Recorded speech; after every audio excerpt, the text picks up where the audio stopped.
Targovishte, June 17th, 1462, midnight. 60,000 soldiers are asleep. One man looks at that number and decides it isn't intimidating enough to stop him. He takes 7,000 men. He dresses every single one of them in enemy uniforms, and he marches them, in silence, through complete darkness, straight into the center of that sleeping army. His name is Vlad III, ruler of Wallachia, and tonight his only objective is to find one specific tent inside that camp and kill the man sleeping inside it. The man sleeping inside that tent had conquered Constantinople at 21 years old. He had never lost a campaign. Half the known world paid tribute to his name. Vlad was going to kill him anyway. He almost did, but what happened in the hours after that failed assassination would shake a conqueror who had never, in his entire life, been frightened of anything. To understand how a man marches 7,000 soldiers into 60,000, you need to understand what that empire accidentally built him into. Wallachia, 1442. Vlad is 11 years old. His father, Vlad II, called Dracul, Knight of the Order of the Dragon, is a realist trapped between two impossible choices. Wallachia is small, landlocked, a thin strip of Christian land pressed on one side by the Kingdom of Hungary and swallowed on the other by the Ottoman Empire's expanding shadow. Too weak to fight both, too proud to vanish. So Vlad II makes a calculation. He travels south to the court of Sultan Murad II. He pledges loyalty. He agrees to pay the annual tribute, a tax that marks Wallachia as a vassal state, beneath, owned. And as proof of his sincerity, he leaves his sons behind. Vlad III, 11 years old. His younger brother Radu, 9. Hostages. Imagine you are that boy, taken from your home, marched into the capital of the empire your father called the enemy your entire childhood. Every lesson they teach you is designed to unmake you. Every day is a quiet argument that their world is permanent and yours was always temporary. Radu absorbed all of it. He learned the language. He made friends at court. He grew close to a cold-eyed, calculating boy named Mehmed, the sultan's son, a boy who read military history the way other children played games. Radu became a favorite, charming, pliable, loyal. Vlad watched all of this, but Vlad did not break the same way, because while Radu was becoming Ottoman, Vlad was memorizing Ottoman. Every tactic, every pressure point, every gap between the empire's confidence and its blind spots. He watched how the Janissaries moved, how the command structure responded to chaos, how a sultan's camp was arranged at night. He was building a map inside his head. Then news arrived from Wallachia. His father, Vlad II, had been assassinated, a political execution. His eldest brother was buried alive in the ground beside him. Vlad was released, sent home to a principality that had already moved on without him. No throne, no army, no allies who trusted a boy who had been raised by the enemy. He walked back into Wallachia with nothing except a head full of everything the Ottoman Empire had accidentally taught him. They thought they were releasing a broken boy. They had no idea what was already forming behind his eyes. Vlad took the throne of Wallachia in 1456, not as a gift, as a seizure. His first act was not military, it was domestic. The boyars, the Wallachian nobles who had watched his father die, who had plotted and postured and survived by bending to whoever held power, Vlad invited them to a feast. He set a long table, he brought out food and wine, he let them settle in, then he closed the doors. The older ones were taken outside and impaled in the courtyard. The younger and healthier ones were marched at spear point to a ruined mountaintop fortress and handed tools. They rebuilt it, stone by stone, brick by brick, until the clothes rotted off their bodies and their bare hands bled into the mortar. He called the fortress Ponari. His enemies built it for him with their own hands. This was the first signal. But Constantinople wasn't paying attention yet. They were busy counting tribute money. For years, Wallachia had paid the annual tax, a quiet, regular reminder of its position at the bottom of the hierarchy. And every few years, the Wallachian ruler was expected to travel personally to the Ottoman capital, to bow in full view of the court, to make the submission visible, to perform it. Vlad refused, not gently, not with diplomatic language. He simply stopped paying. And when Ottoman ambassadors arrived at his court and refused to remove their turbans before him, citing Ottoman custom, Vlad had the turbans nailed to their heads. Then, in the winter of 1461 into 1462, he crossed the Danube. He moved through Ottoman-held Bulgaria like a controlled fire, village by village, garrison by garrison. His men worked fast and left nothing recognizable behind them. The total killed and captured, approximately 23,000 Turks and Muslim Bulgarians, every single one of them impaled, on stakes of varying heights, organized by rank, a precise and deliberate message arranged across miles of Bulgarian terrain. He sent Mehmed the accounting, not as an apology, as a report, a list of names and numbers, as if he were a general filing paperwork. Mehmed II read it, set it down, and began assembling an army. 60,000 soldiers, some accounts say 80,000, janissaries, elite infantry, cavalry from across the Balkan provinces, supply wagons stretching for miles along the roads heading north. The most powerful military machine the 15th century had yet produced, pointed directly at Wallachia. Vlad had a few thousand men, burned fields, poisoned wells, salted roads, and one plan that he had been building in his mind since he was 11 years old, chained inside the enemy's house. He had two choices: retreat behind his walls and wait to be ground to nothing, or ride into the dark and cut the head off the snake before it could strike. He chose the dark, and that decision would change everything. Before we continue, if you're following this story, hit subscribe. It truly helps us bring you more content like this. Now, back to Vlad. June 16th, 1462, sundown. Vlad's commanders gathered in the tree line outside the Ottoman camp. 7,000 cavalry, every one of them wearing Ottoman uniforms stripped from prisoners and the dead. Every one of them briefed on a single objective: find the Sultan's tent, breach the guard line, and kill Mehmed II before dawn. Vlad had spent years inside the Ottoman court as a child. He knew how a Sultan's command camp was arranged. He knew the positioning of the Janissary guard posts. He knew the signal patterns, the patrol rotations, the approximate spacing between the inner and outer security rings. He had been memorizing this night for 20 years. Darkness fell completely. They rode. The Ottoman camp was enormous, a canvas city spread across the plain, lit by hundreds of fires, alive with the constant noise of 60,000 men. Voices, horses, the distant clang of metal, the smell of cook fires carrying across the warm June air. Vlad's force entered from the southern edge, slowly, in formation, unhurried, Ottoman uniforms in an Ottoman camp, moving with Ottoman confidence. No one looked twice. Then someone did. Whether it was a guard who caught something wrong in a face, a patrol that intersected the wrong column at the wrong moment, or simply the silence of 7,000 men moving where no 7,000 men had any reason to be, the alarm sounded, and the camp became hell.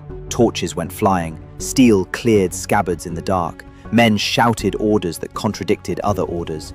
Horses broke loose and ran through canvas walls. Vlad's cavalry split into their pre-planned formations and drove hard toward the camp center, not scattering, not retreating, pushing toward the command quarter, toward the tent. Ottoman soldiers cut down other Ottoman soldiers in the darkness, unable to distinguish enemy from ally. The camp turned on itself. Bodies fell next to Ottoman standards, next to Wallachian ones, indistinguishable in the firelight and the screaming.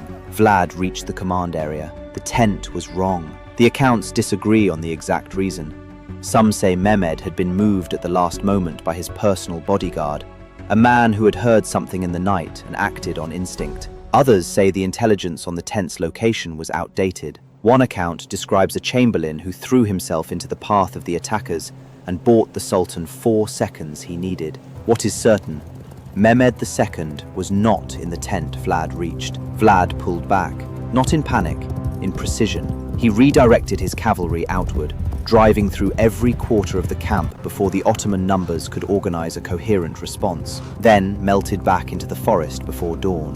When the sun rose, the Ottoman army counted its casualties. The numbers vary, but every source agrees. The losses were severe. Senior commanders were among the dead. The camp had been breached and torn apart from the inside by a force 1/8 its size. Mehmed II was alive. He He stood outside what remained of his command area, uninjured, his face showing nothing. He asked questions, he received answers, and then he said nothing for a long time. The assassination had failed, but Vlad had not used his last weapon yet, because the Ottoman army was about to march north, and Vlad had been preparing the road ahead of them for weeks. The Ottoman army moved north toward Targovishte. For 3 days they advanced through countryside that felt wrong. The villages were empty, not abandoned in haste, but emptied deliberately. Anything that could feed an army had been removed or destroyed. Wells had been filled with earth or poisoned. Crops were ash. Roads had been broken. Bridges collapsed. Paths quietly redirected into marshland that swallowed supply wagon wheels and refused to release them. The air smelled like smoke and something else, something animal and thick that got worse the further north they went. Then they saw them. The stakes began slowly, a few at the road's edge, barely visible through the morning haze, then more, then dozens, then hundreds, then thousands, stretching in every direction until there was no tree line visible anymore. Only stakes, only bodies, 20,000 of them, arranged by height. The tallest stakes held the highest-ranking prisoners, elevated above the rest in a grotesque hierarchy of death that mirrored the exact rank structure of the army now staring at it. Birds circled in slow, patient loops overhead. The only sound was wind moving through wood and the distant creaking of rope. The Ottoman army stopped. These were veteran soldiers, men who had stormed the walls of Constantinople, men who had marched through the aftermath of every kind of battle the century had produced. They stopped. Mehmed II rode forward alone. What happened in that moment has been argued about by historians for 500 years. The Greek scholar Laonikos Chalkokondyles recorded that Mehmed surveyed the forest of stakes in silence, that he expressed, quietly, almost involuntarily, something close to reluctant admiration, that he said, in substance, a man who could construct this to defend his country deserved to keep it. Whether those exact words are accurate is debatable. What happened next is not. Mehmed II, who had conquered Constantinople, who had never turned back from any campaign, who had marched 60,000 soldiers across the Balkans for a direct military confrontation with a man who had raided his garrisons and impaled 23,000 of his people, turned around. He did not pursue Vlad into the mountains. He did not lay siege. He did not order the final, total destruction of the man who had spent a night trying to put a knife through his chest. Instead, he made a political move. He installed Vlad's brother Radu, loyal, charming, already Ottoman in everything but name, as the new ruler of Wallachia, a bloodless solution, an administrative replacement. The country stays a vassal, the tribute resumes, the hierarchy is preserved, and Mehmed marched back south, the most powerful military commander of the 15th century, undefeated across a decade of campaigns. He had looked at what one man had arranged along 20 miles of road and decided the cost of finishing it was higher than he was willing to pay. Vlad had lost the campaign, but something in that forest had landed, something that no sword or cannon or cavalry charge could have delivered, and it would outlast both of them. Radu the Handsome moved into Wallachia with Ottoman backing and a lifetime of proven loyalty. Already on his record, he was everything Vlad was not: polished, diplomatic, willing to govern without spectacle. He spoke the language of the court, the language of the empire, the language of men who wanted predictability above all else. The Wallachian boyars defected almost immediately, the nobles whom Vlad had spent years terrorizing into submission, men who had rebuilt a castle with their own bleeding hands, decided, collectively, that they preferred Radu's velvet to Vlad's stakes. One by one, the loyalties dissolved. Vlad retreated north, into Hungary, into the orbit of King Matthias Corvinus, the same king whose support had helped put him on the throne in the first place. What happened next is one of history's more quietly remarkable reversals. Matthias Corvinus had Vlad arrested. The stated reason: intercepted letters allegedly showing Vlad negotiating with the Ottomans. Treason, in other words. Most historians today believe the letters were forged,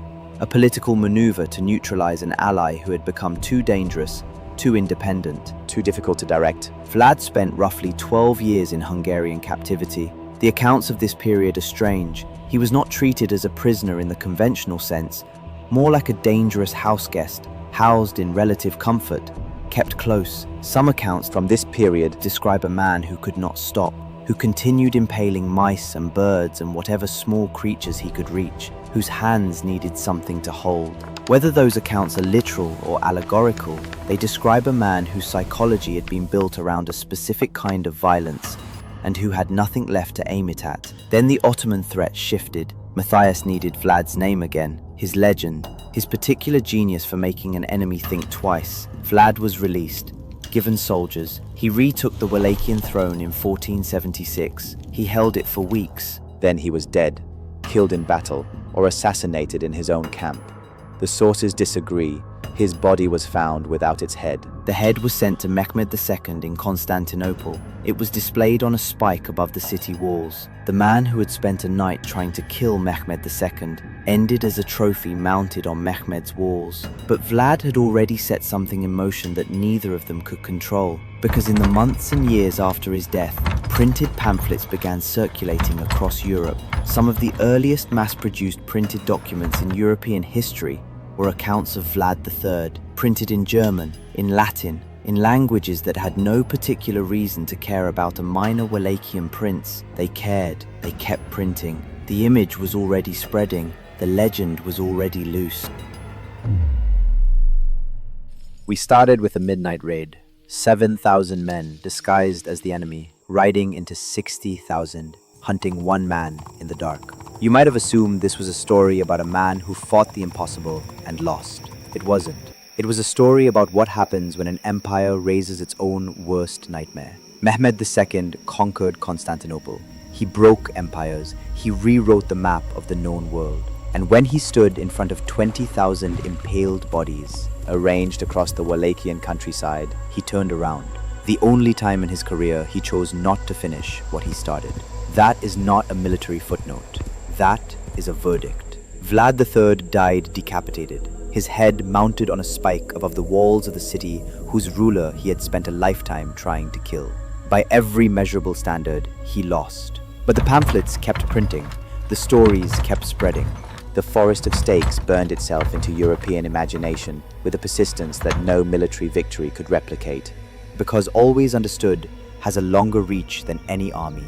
It travels faster, it doesn't need supply lines, it doesn't need to be fed or paid. It just needs one image that the mind refuses to release. 400 years after Vlad's death, a writer sat down with those stories. The pamphlets, the folklore, the accounts of a creature who lived in a mountain castle, who could not be killed by normal means, who preyed on the living without mercy or remorse, who went by a name that had echoed through European nightmares for 4 centuries. He called it Dracula, son of the dragon.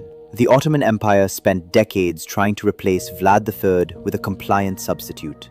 They installed his brother, managed the transition, moved on. Instead, they made him immortal. Vlad understood something about power that most military commanders miss entirely. The body can be defeated, the head can be removed, but an idea, especially a terrifying one, cannot be put on a spike. It can only be spread. But Vlad was not the only man in history who turned captivity into a weapon against the people who caged him. A few decades before Vlad first rode toward the Ottoman camp, another boy was taken from his home, chained, bought, and broken in ways that should have ended him. He didn't end. He built something from the ruins of what they did to him. Something that outlasted his captors, his enemies, and every empire that tried to contain it. That story is older than this one, and it is stranger.